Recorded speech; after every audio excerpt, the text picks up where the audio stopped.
Salut à tous, j'ai lu J'en parle Heroix de Maxime Garbarini et c'est édité chez North Star Comics. Cette bande dessinée a fait l'objet d'une campagne de financement participatif, j'en avais déjà parlé dans ma vidéo sur le privé. La campagne qui a été organisée directement sur le site de l'éditeur a été un véritable succès puisqu'elle a été financée à hauteur de 400%. En ce qui me concerne, j'ai participé à hauteur de 15 € et pour ça j'ai eu donc évidemment la bande dessinée. J'ai reçu un set de cartes postales, des ex-libris tirés de l'univers de la bande dessinée. Et encore, on n'a pas tout reçu puisqu'il restera à venir une espèce de recueil d'histoires complémentaires à l'univers d'Heroix.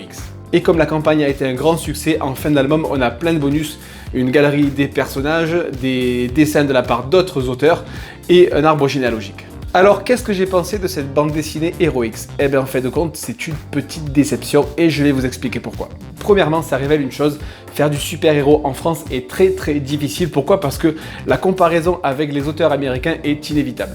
Deuxièmement, j'ai trouvé que les planches étaient globalement compressé, voilà, ça ne respire pas beaucoup, il y a assez peu de changements dans le découpage, il y a des planches qui sont très compressées et à chaque fois il y a beaucoup d'informations et beaucoup de personnages qui interviennent dans les planches. Il y a également beaucoup de sauts dans le temps, des ellipses, donc parfois c'était très difficile de garder le fil en se disant bon voilà, là il vient de se passer un an, c'est un an plus tard, qui est qui, lui pourquoi ça a changé, pourquoi on retrouve plus tel personnage, voilà, ça je sais que des fois ça m'a vachement déboussolé. Et pour finir, c'est le plus important, malheureusement, ce sont les finitions. À de nombreuses reprises, le texte était collé près de le collage, je sais pas comment on appelle ça. Donc voilà, donc des fois je devais vraiment écarter vraiment les pages pour lire le texte, parfois des dessins aussi. Alors je reconnais le travail que c'est. Faire une bande dessinée, pour moi ça doit être extrêmement long.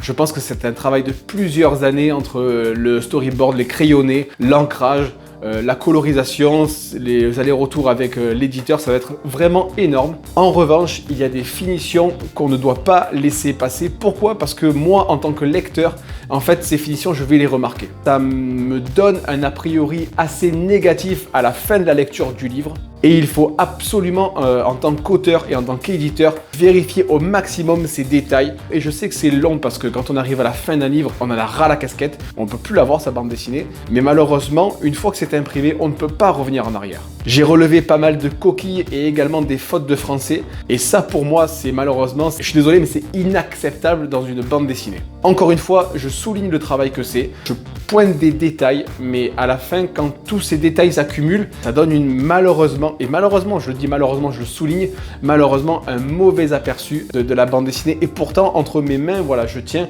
peut-être plusieurs années de travail et ça me désole en fait de devoir juger une bande dessinée sur quelques détails.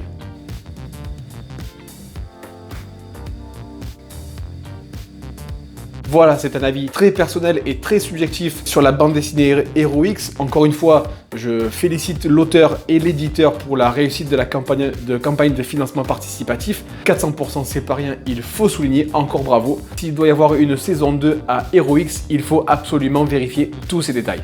Voilà, c'est tout pour moi, à bientôt, ciao.